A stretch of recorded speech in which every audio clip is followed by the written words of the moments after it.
Collective, I don't know what you're doing to make people think this, but people feel like you got mind control. People feel like you got this sort of like call from the shadows, from the unseen that just lures people. Like they don't even have to see you; they can hear you. I don't know; they can smell you. You know that scene? Oh my gosh, the scene in Devil's Advocate, the Devil's Advocate. Yeah, that's what it's called with Keanu Reeves, and they were at that like big fancy penthouse party, and then obviously the main antagonist walked in, and the main character's wife, Marianne, was like, who's that?" Right? And they're like, "Oh, girl, you're about to find out. I'm surprised he can't smell us." And I feel like there's something about you that gives me when you're around, there's like if your energy had to be visualized, it comes to me in like perfume or cologne, like clouds. Like you'd walk in and there's just like a scent, but it's good and it's mysterious. It's not something people really smell often or if ever. And so it makes them automatically want to go ask you questions. Like your aura will have people wanting to engage in conversation as soon as you walk through the door, right? Like your energy is so good that people, it's like their intuition's picking up on it. If they could just get a little slice, they can just get a little piece. So I'm just getting it's like you are kind of like, I don't know, like there's a darkness to you, but it's not bad. Right. Again, it gives me like from the shadows, like come over here, like a bit witchy even. Like you know how in folklore witches like their song can bewitch people. It can like entrance them. There's something about you that's like it's entrancing. And people notice this. We have the Three of Pentacles to start. The Three of Pentacles is all about appraisal. It's all about community gatherings. It's all about the what do you call that? The oh my gosh, assessment. I think I said that. There's another word for it. I don't know what the hell is wrong with me today. But assessment, this is where people will gather to kind of like get the facts out about people. And I feel like that people have boardroom meetings about you. Right there, I swear, like if you're in a neighborhood, if you wherever you're at frequently, like especially if there's an in crowd, like they talk about you, and it's not all negative, right? But it is driven by a curiosity and I feel like an inability to influence you through like the normal shit, like, you know, like, "Oh, let's get this person interested in us, let's make ourselves seem cool, like, if they wanna join our group," right? And then when you don't wanna join their group, now they don't like you, and so now they have to classify you in another dynamic, but you're not in that dynamic either because you're not enemies with them, like, it's one-sided beef with you, and this in and of itself, the gap it creates, what people are filling it with is curiosity instead of just like being turned off. I feel like your coldness even warms people up. So that's how you were discussed lately. Like, I don't know, people feel like there it's like in both camps. People feel like you're gonna call to them like they feel lured and they're going to go to where you are and it's going to be paradise or it's going to be an illusion and just a bunch of jagged rocks, right, for them to sink their ship on. And you kind of like you let people make that decision for themselves. I'm hearing that you're not really offering much. People got to pay the price of admission and I feel like that is genuinely wanting to get to know you. You're not gonna just you're not giving them the lowdown on who you are because you know if they do, they're gonna keep their distance even more because now they feel like they've gotten what they need to know, but you intimidate them at the same time. So it's like, I don't know, they want their cake and they want to eat it too. So you don't tell them jack. Right, they have to talk to you. This is hilarious from you, honestly, because we got death. You're changing like for some reason I got the default mode network. I was it's a psychological well, it's neurological because it's a real thing. But basically it's like the grouping and interplay between the different parts of your brain that give rise to your personality, your emotions, all of that, your ego. And it's like the prefrontal cortex, all of that, they're all talking to each other, right? And when there's a change in the default mode network, we call that like ADHD or something on the spectrum, right? It's that's a simplification of it, but essentially, why you're bringing up or why I'm getting the default mode network for you is because when you walk into the room, things change. There is like a change in cognition, personality expression, and it's because all attention is brought to you and you're so much more different than the rest of the room that you're going to change it to some way, shape, or form. And I feel like this is where the polarization begins, right? This is where this is where the party starts. You're walking through the door and immediately you're probably getting head turns, and I'm not seeing something super like cliche and dramatic, like people whispering, but it's more like your presence is felt immediately. There is a change in the room. Nobody's gonna say anything, right? Because that's weird. Um, but there is. And people are now expressing themselves differently, slightly differently. And it's not something they can control. It's a reaction to you entering the room. That's what I mean. Like it goes so much deeper than like people like consciously noticing you and deciding to place all of their attention on you. Your energy grabs the attention by walking in the room. This is why it feels like mind control, because people are like they I don't know why it's like they have no choice to look at you. Like what? And so in death, it's like that's what it's giving. It's like you're gonna walk into the room and people's attention is shifting. Whatever they were focused on before, they're about to have that disrupted and you become their main focus for like a second, which is massive when you walk into a room and say nothing, right? And you gain everybody's attention, even if it's for a millisecond. It means like your energy is so powerful that you immediately changed the atmosphere when you walked into the room. That's what I was getting from death. Um, and yeah, it's like so I'm getting like an elegance or a class to you coupled with this unpredictability with the Knight of Wands. This gave me like Sagittarius energy, somebody who is basically like it's not just walking to the beat of your own drum, because Sagittarius, like those are wild horses, right? But there's something majestic about them. So it's like your energy does this. It's like you look like a class act, but your energy gives atom bomb.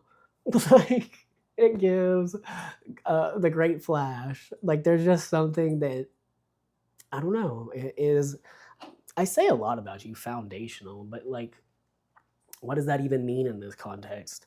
I feel like the foundation of the current party, like wherever you walk in at. Yeah. Neat. Oh, this is really interesting. We got the tower. The tower.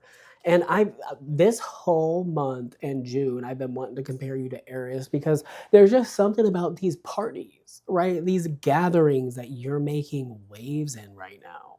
Like, and I'm not even seeing that you're just constantly out on the town, people person.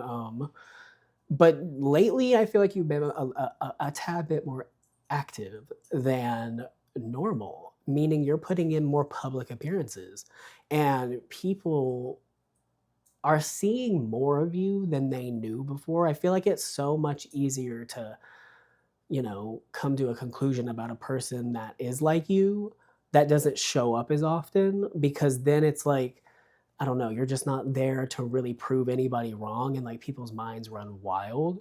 But it's like lately you've been showing up so much that all of these rumors and stuff about you, all of these like unspoken, like weird feelings people had, like they go away because your personality is just there. And people see who you really are and how you actually are. Um, I don't know why they're getting the chance to observe you like this, but it feels super intentional. This does not feel like an accident. This period of your life right now seems very intentional.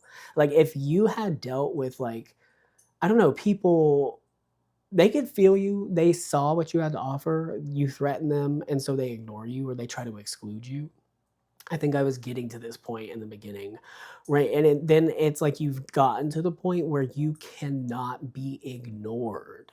They can exclude you, and they will for their safety, their mental safety, their egoic safety. But what they cannot do is pretend you're not there, right? They don't have to like you, but maybe they see you, they hear you. I don't even normally talk like that, but that's I felt like it's appropriate to get the point across that like you are just too much for them. I feel like people, because like it's very effective in these gatherings. Like when you don't want somebody there, you know how people are. They're gonna close the circle. They're going to purposely ignore you, hoping that you'll get the hint. And there's just something about you that gets the hint. You get it. You're not missing one cue, not one cue. You just don't give a damn. You don't give a shit. And it's so funny because I feel like there's like a petty part of you that it's like as soon as somebody tries to like ego you in a group setting, you are going to, I don't know, it's somehow, some way, shape, or form, you're going to get like attention from this. And it drives people crazy. It's like a karma. It's like an instant backlash. And it's like as soon as people want to ego you, another flip happens, another table turn happens, and I feel like this is unsaid. Like I feel like you do have a slick mouth, but there's something about this that is like not saying a word and just kind of like walking off feels devastating here. Who are these people? Who are these people? But yeah, like they're so okay. Because and so people are just coming out with like theories about you now. Like I don't even know where I'm going with this, where spirit's trying to take us with this. But look, we got the Five of Wands. There must be a reason for you needing to understand people's reactions towards you. I feel like maybe growing up, the reactions towards you told you that essentially if these people are acting like this towards you, it's because of you. But there's something here where you realize that's simply not true. Or actually, it is true. It is because of you, but why? That's the real question here is why? Is it because you're just lame and so uncool? No, bitch, you're the coolest. The coolest. You represent a level that they cannot reach, so you'd be head honcho. And their social circles. That's how it works. So when people can feel that from you, they feel like you could come in there and take everything. I'm talking about leave them for dead. That's how they feel. They feel like if you wanted to set your sights on their people and win them over, you could. And I feel like that you're the type of person that like people will adore and become envious over as soon as they introduce you to people that they know and those people like you. That's what this is. Like you got some people that want to be possessive over you simply because they cannot stand the feeling of, I don't know, it's being dethroned, but you're not coming for them. I feel like they do that to themselves by placing you in that position of power. They give you that power over them, by the way. But yeah, that's like what's your collective. Right, and this is why they want you to be a villain or try to say you're a villain, but you're not. It's like you couldn't even be called an anti-hero because I feel like you're not doing anything to them. And I feel like people are just affected by you. It's been how it's always been. Like this is not something new. You know what this is. Um, but it's your recent development of like it's like you've reached full circle with your energy, meaning you're not seeking to get rid of the reactions people have towards you. You're not seeking to control them. What you're after is complete radical acceptance of who you are. And this is what you've done. This is why you can be you in every setting and you don't feel anything about it, right? Other than like your mind being like damn straight because we're not we're not about to go and shrink ourselves for anybody's comfort. And it's different. Well, it would be different if you were being a menace. I feel like I say that a lot, right? Just to clarify, right? This is not spirit giving you a card to be a shithead, but this is telling you that you are that bitch, and you know you are that dude, that guy, that girl, and to not feel bad about it or try to hide it. I feel like spirit's going to give you karma if you try to hide yourself. So remember that. Remember that. We have the Two of Wands. This is all about, this is giving me full circle moment because it's like a bird's eye view of a problem, like of a whole nother world that you were in, which was the world of not accepting yourself and wanting to hide yourself for the comfort of others, into fully seeing a bigger picture. And as soon as you saw the bigger picture, you said, fuck these hoes. You're giving me that scene. I'm like, what movie is it from? Where she's like, oh my God, bitch, fuck you and them kids. What movie is that from? Oh my gosh, but that's what you're giving me. Fuck them and these kids. You're gonna shine no matter what.